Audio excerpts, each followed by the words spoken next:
The world was moving fast that day, cars rushing, people scrolling, lives colliding and separating without notice, but not everyone was in a hurry. On the edge of a silent road, surrounded by tall trees and fading daylight, a small boy stood alone. No phone, no voice, no one calling his name. Just a child and a world too busy to see him. His shoes were wet, his hands were shaking, and his eyes kept looking down the road, waiting for something he didn't even understand. He wasn't lost on a map, he was lost in time.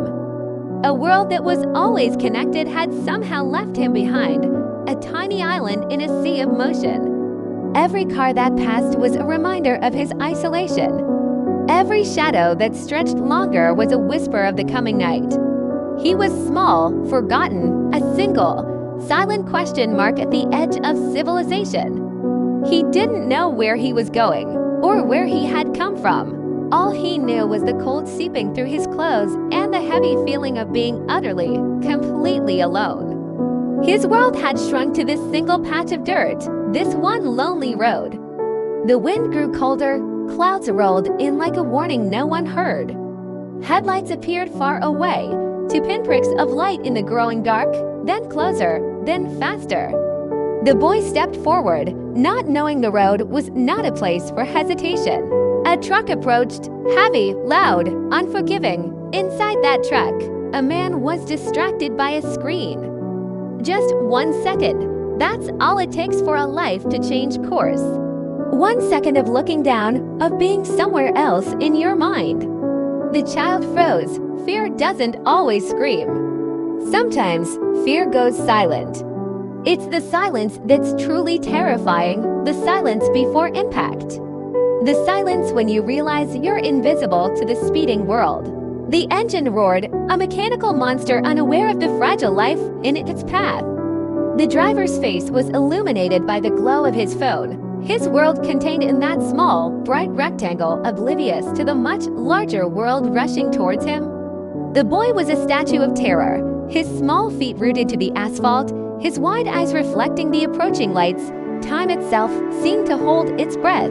Not far from that road, an old man was walking home. His clothes were worn, his steps were slow. His life was full of quiet struggles no one asked about. He had lost many things in his life, a job, a home, people he loved. But he had never lost one thing, the habit of looking, of truly seeing the world around him. He didn't just walk, he observed. The way the leaves rustled, the scent of rain in the air, the rhythm of the world.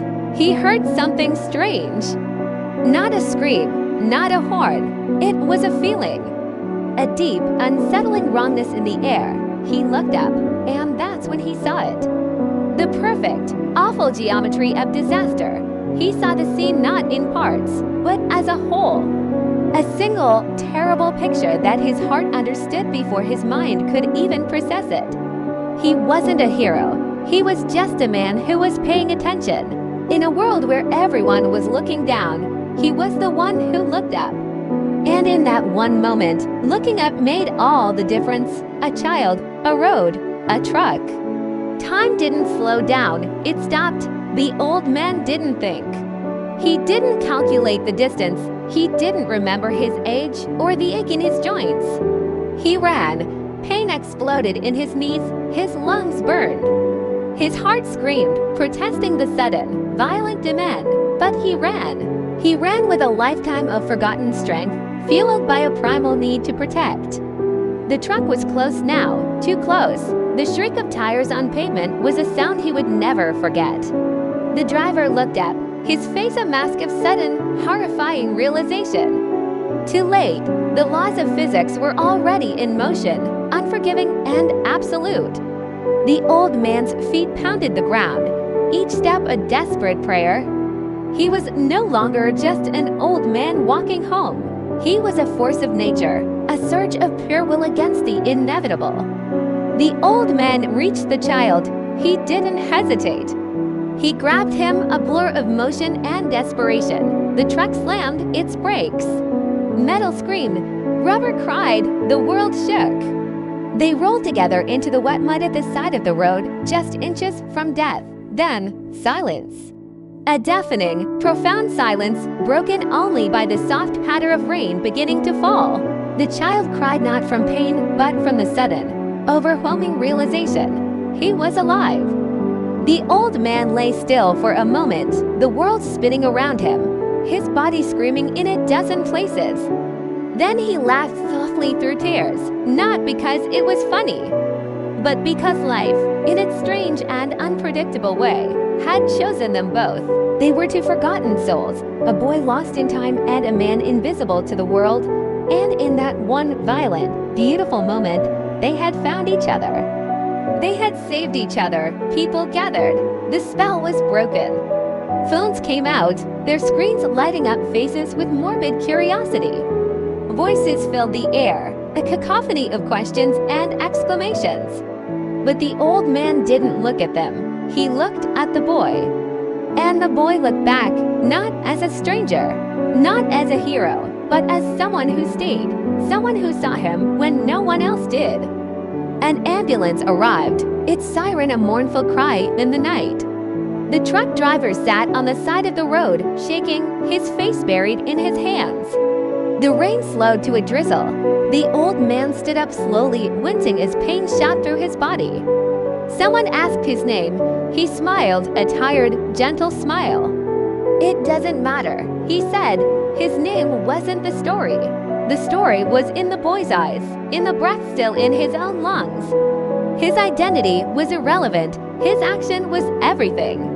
The child's parents arrived, their faces etched with a terror that quickly melted into desperate, sobbing relief. They ran to their son, hugging him like they would never let go again, their frantic hands checking for injuries, their voices thick with emotion. They held him as if he were the most precious thing in the entire universe, and in that moment, he was. They turned to thank the old man, to find the words for the impossible gratitude they felt. But he was already walking away, back into the quiet. Back into the world that rarely noticed him, but something had changed. The boy would remember this moment forever, not the fear, not the truck. He would remember the man who ran when everyone else was too busy, the man who saw him, the silent hero who appeared from the shadows and then disappeared back into them, leaving behind nothing but the gift of a second chance. Life doesn't announce when it needs saving. It doesn't send notifications to your phone. It doesn't wait for your permission to become critical. Sometimes it only waits for someone who chooses to look, to stop, to care. Because one decision, one step, one moment of courage can turn a stranger into the reason someone is still breathing. We live in a world that encourages us to look down, to stay in our own lane, to mind our own business. But our real business is each other. The greatest moments of humanity don't happen on a screen. They happen when we connect, when we risk, when we choose compassion over convenience. Never look away. You never know when you might be someone's miracle. Be the one who looks up. Thanks for watching. One life saved is a world changed.